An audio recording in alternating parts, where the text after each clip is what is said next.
Leaders and healers, gamers and claimers, ladies and gentlemen from around the universe, from around the globe, from around the community, welcome to the Power, Purpose, and Passion podcast. I am your host, Anthony Cheam, speaker, life coach, author, trainer, musician, singer, songwriter, ready to give to you the best of what I've earned, the best of what I've learned, the best of what I've learned, and the best of what I'm about to return to you on this podcast live in various avenues and various delivery systems to give to you, from books to seminars to podcasts to just loving life by giving it away.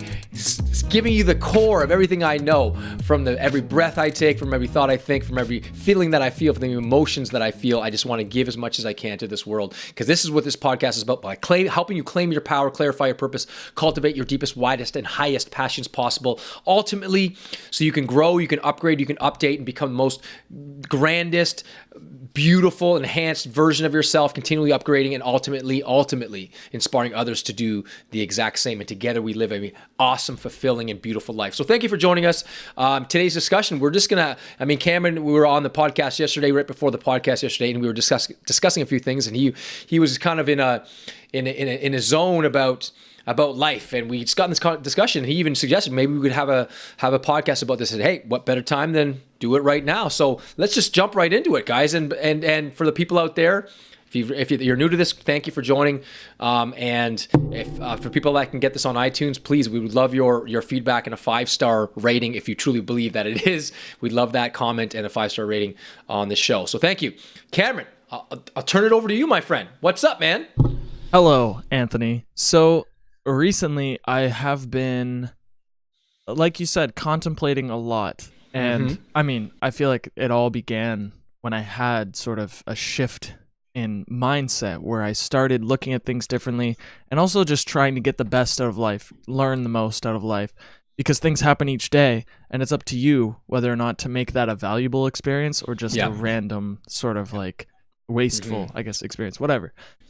And over the weekend, I just had a lot of shifts in my thinking. First of all, I want to know your take on how you built your sort of career, your sort of like way of distributing your purpose, essentially, the way that you go about living your life on purpose by yourself. I'm sure you may have had help along the way, but it's Anthony Cheam. It's not anything else. And for myself, I've been sort of building, you can call it career. It's more or less just like purpose projects, if that makes sense. Yes, good. Like I like little that. little pieces of stuff that inspires me, that feels good, that feels like I'm expressing myself. So whether that be a band or a company or a movie or a YouTube channel or a podcast or whatever, you know. Sure. And I've done a lot of that, and it's always usually been with people. Now I'm doing this podcasting thing by myself, and I'm just curious how you went about doing that by yourself, and not, I don't know if you had anybody around you who was sort of pushing you to become better, but I feel like I'm pushing against the grain of everybody that's around me. And you like, we've spoken about this. It's a lot easier to go with the grain of the crowd. It is a lot easier. And so if your crowd pushes you upwards, if the current is going up, then that's great. If the current is going in a direction, not down, not necessarily down, but a direction that takes you further away from purpose. Because I think people are perfectly fine if they just chill and they don't do much, or people are perfectly fine if they play video games all day. It's your life.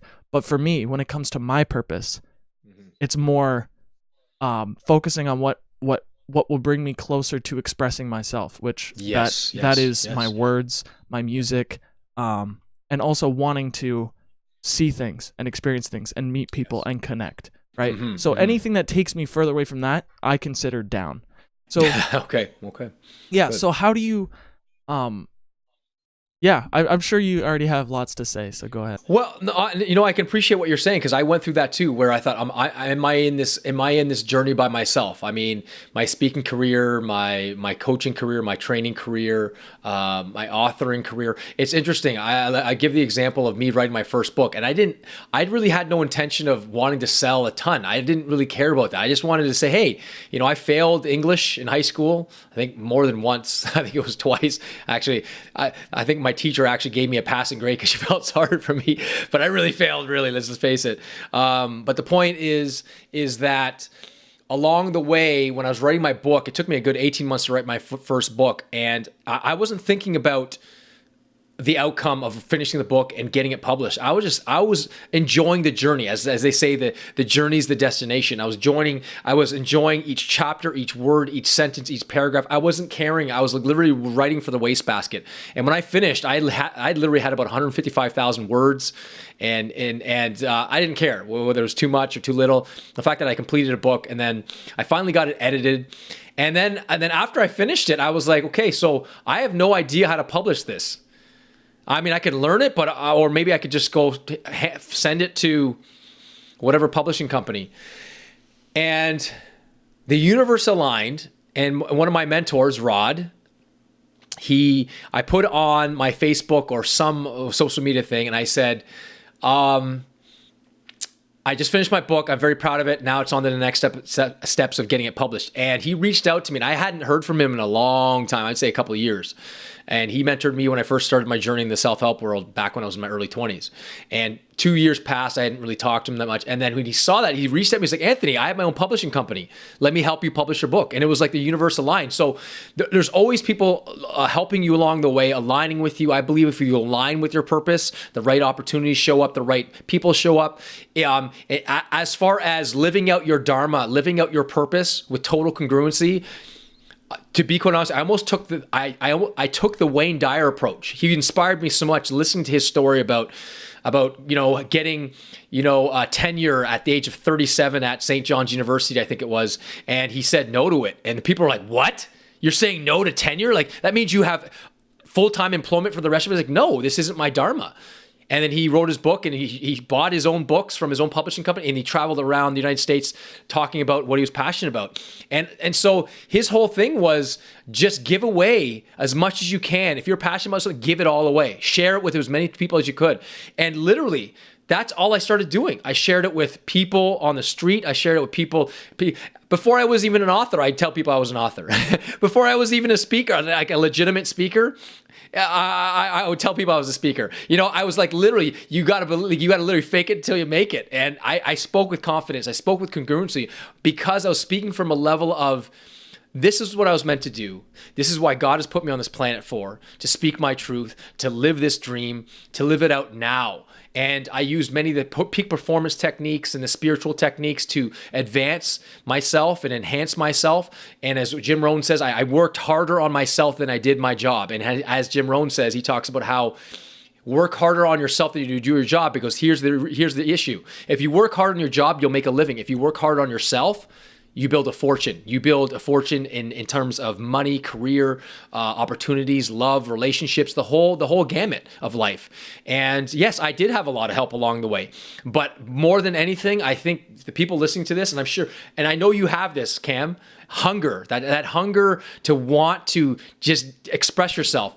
You talk about self-expression. That was big for me. It's not really about expressing myself anymore. It's literally about giving myself to the world, of course, expressing myself to the world, not because for any egoic reasons necessarily, but expressing myself to a point where I feel like I'm self-actualizing into the highest version of myself, so I can raise the vibrations of every person, every sentient being that I'm in contact with. That just even the presence that's within me, not me, my skin, not my Anthony's body, but the love, the divinity that is transforming me, I want to share that. And I want to do that with this podcast. I want to do that with my speaking. I want to do that with my music. I can relate to you with that as well. I want to do that with the interactions, everyday interactions with my family. And I have to admit, there are times where I have to kind of gotta pinch myself and go, wow, I'm really living a powerful, fulfilling life. And I have to kind of click my heels 3 times like Dorothy, right? And go, am I still in Kansas, right? And kind of go, wow, am I really doing what I'm doing? And am I doing it for a living? And am I actually getting paid for this? Because I don't see this as work. I feel like that when you do what you love, it's never work for you. And it never really has been. It's been tough at times where, all of a sudden 4 clients would all of a sudden just stop seeing me. And I'm like, whoa, and that's a blow to my business, of course, right? And I'm like, oh my gosh. And then I go into a fear and scarcity mode. And then I would get, without addressing the fear, I would get scarce, and then I would make bad decisions from a fear mode. And then I would have to kind of shift upwards and go address the fear accordingly, and then move up and say, you know what? Other doors are going to open. And that became my mantra. And then I would shift my mind to, this is the end of a chapter, to this is going to be a beginning of a new chapter, a new phase of life. And I've used those techniques in my life, in my business, my personal life, and I have to share. And I think this is very important. I shared this with you a few days ago, I think, Cam, about how I think I've told this before on this podcast about me having to go through seasonal affective disorder. And for the many people that get that, they might get like sort of the winter blues, but I get it in pretty severely to the point where it completely debilitates me physically, mentally, emotionally, where I know what it feels like to be severely depressed, where you wake up after 7-8 hours of sleep and your body feels achy. You feel like there's this weight inside you. You have thoughts of hopelessness and worthlessness, thoughts that my life would be better if I just ended it, literally. And that's not me, but like, that's not who I want to be, but that is an experience that I dive into. And I have to be able to navigate myself through those times. I mean, last week I had a few days where I had a rough time because it was very dark and dreary. And for the people that don't know about seasonal affective disorder, your melatonin, when there's not a lot of sun, melatonin gets secreted in your body more, so it makes you tired. And there's not a lot of serotonin, which is the happy emotional, chemical. And then on top of that, your circadian rhythms get all screwed up, and then you just feel like, I know what it feels like to feel like, oh my gosh, I can't think straight, I can't concentrate. But what gives me that sort of, how it gets me out of that, I address it, I dive into it, I address it accordingly, give myself love and compassion. I rest when I rest a little bit more. But what gives me sort of that sense of drive is being on this show, or shifting my focus from, oh my God, I'm struggling, I'm suffering right now, to, okay, how can I use this particular event or this particular cross to bear in terms of the Christian term for that, the cross that I'm bearing right now, this internal struggle I'm going through, to help more people. And that's the meaning I give my experience. And I don't really share that with a lot of people, that how bad I actually get, because everyone thinks I'm this positive guy, which I am. And I just said a couple minutes ago that that's not me. Let me take that back. That is a part of me. I don't want to deny that that's not me. That is a part of my psyche. I have to go into that, integrate with it, address it accordingly, and be able to appreciate those down times. Because as I said in yesterday's podcast, in the valleys of life, that's where you grow your crop of food and vegetables and fruits, where you get to enjoy them and eat them at the top of life when you're up. So when you're up, you're up, and when you're down, you're still up, because you realize this is a part of the game of life. And I kind of went off on a tangent, but I wanted to share that I too go through tough times, personal tough times, external tough times in my business, in my life. And I just have that sense of faith and trust that what I'm doing is for the greater good. And it's not about me. It's about spreading as much love as humanly possible to the world, because we are starving for it. I mean, listen to this. I did a funeral today. Sang and played the piano at this funeral. A 32-year-old man was killed in a car accident in Mexico, a hit and run. He went to my high school. Just like, life is so short. You sit there and go, wow, that guy, I'm sure he went on vacation. He wasn't thinking that. And all of a sudden, bam, and the church was packed, and I was crying because I felt the pain of all the people that were there crying and struggling, and just like, wow. And that both strengthened my drive to do it more, to help people, to give people hope, and to know that they're loved. But also I didn't deny the tears. And the old prophet says in the Bible, there's a time to cry, there's a time to laugh, and there's a time to cry. And you get so wise to the point where you cry with those who cry and you laugh with those who laugh. And that's real emotional maturity. And so kind of back to your point there, Cam, I think you said at the beginning of the show, you stay on purpose. purpose is greater than outcome. If you know why you are here and what you're committed to, all the other stuff become distractions, and you know what's important. You don't know what's important. There's going to be times when you're going to want to quit, and there's going to be times you're going to be distracted. There's going to be times when you feel like what you're doing, you feel not making any progress, but you continue anyway. And that's sort of been my journey the past, 15, 16, 17 years. But does that make sense there, Cam? Did I just go off on a tangent? Sorry. No. I feel like either way, this was a great, good topic to talk about. But I'm nowadays noticing that almost like what you're doing in the moment is the most important thing, and like how that makes you feel is the most important thing. Yes. Because usually I would do something because it's gonna give me something later on down the road. So I would do something because it's gonna make me money, or I would do something because people will like me for it. I'm gonna do something because later on this will happen, and rather I've been sort of just like doing what feels good. Like honestly, most of my day is dedicated towards gardening, and I never ever thought I would be the type of person who just likes yard work and gardening. But that's like the majority of my day. And I think to myself, like, because before it would be like, what are you doing? Go do something important, right? But I sort of analyzed why I started doing this and why I have a passion for it.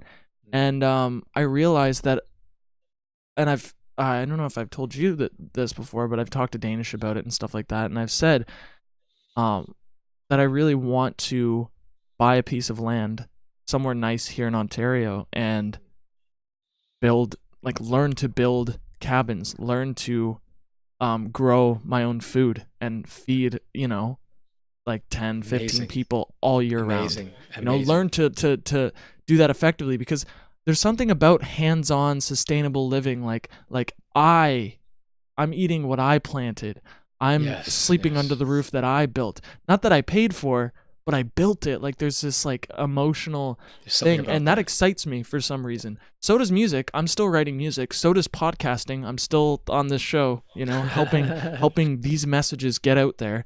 But when you find yourself doing, this is just a little token, I guess, for somebody out there who has this sort of thing where they'll be doing something and they have no idea why it excites them so much.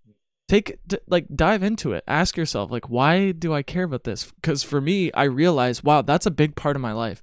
I want to die in a cabin community that I've helped build, a sustainable sort of integration with technology and sustainable living. I want to be able to build that and leave it for generations to come. Wow. And I also, alongside that, I want to be able to spread music and messages and all this stuff with the world, and all of that is possible. But the other thing is, I've never been less lonely in my life, but I've never been more alone. It's weird. It's really weird. I go to sleep at night and I wake up every morning, and it's always, what am I going to do today? It's not, what are we going to do today? Ever. It's always, what am I going to do today? And I don't know why I don't feel alone. Yeah.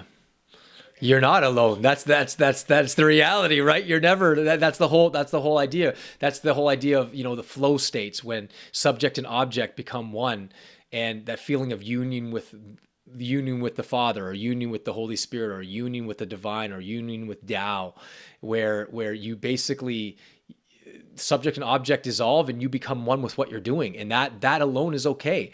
I often say to people, I remember even Richard Rohr saying, or James Finley talking about how his mentor used to say to him, I want you to feed the pigs. And he'd be like, what's that gonna, and his whole point was, tell me about the pigs. And if you can find joy in feeding the pigs and loving the pigs, and getting to know the pigs, enjoy just the fact that you're alive and you're feeding these pigs, and just in your case, writing music for the sake of writing music, building for the sake of building, action for the sake of the action and not for the fruit of the action.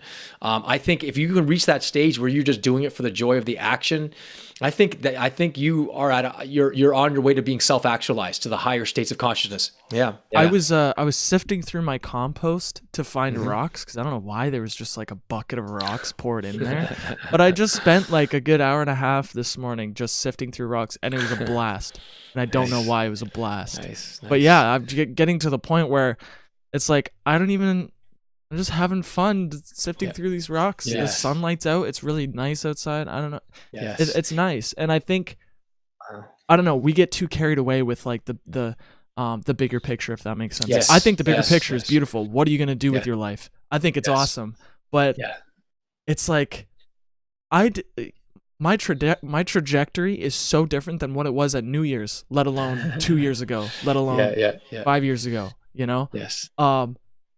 But when somebody, like, if I was to introduce myself to you and you said, hey, you know, hi Cameron, what do you do? Like, tell me about yourself. I would literally just say I'm happy. Very good. Like, very good. Because I could tell you that I'm podcasting and I'm whatever, but if I was to say I'm happy, what kind of reaction would that get? Would you get? People be like, right. oh, awesome. Nice. That's nice. Okay. Good for you. Because I don't need validation about my podcast. I don't need validation about my garden. I'm happy. It's not about those things. And when it is about those things, that's when it becomes exhausting. A chore. Yeah. It's just like, I have to keep this up. Like, if it's like, tell nobody, and then at any time you could quit and nobody will be like, hey, why'd you quit? Just like, don't raise any expectation out of anybody whatsoever. And that's particularly why on the spiritual path, why Jesus even talked about how he talked about interior religiosity, not for externals. Pray by yourself. Meditate by yourself, and don't tell anybody that you're doing it, because as soon as you tell someone, then you invoke ego, you got to defend yourself, then you start looking good, because when you go interiorly, you clean the inside of the dish of who you are, you clean it, right? There's no social payoff. There's no egoic payoff that says, the ego says, hey, I've done this, now let's tell everyone what I've done. The truly enlightened person doesn't go, look what I've done. The truly enlightened person says, look what love has done to me. Let me share this love with you and how love has transformed me. The truly enlightened, humble human being says, let me share with you the love that has transformed me, and may it literally pierce a part of you. And as Rumi says, the wound is where the light enters. And I think you're living that way. I certainly feel like I'm living that way too. And I think as we grow and we share these messages, people start to go, wow, that's what living's all about, regardless of the outcome.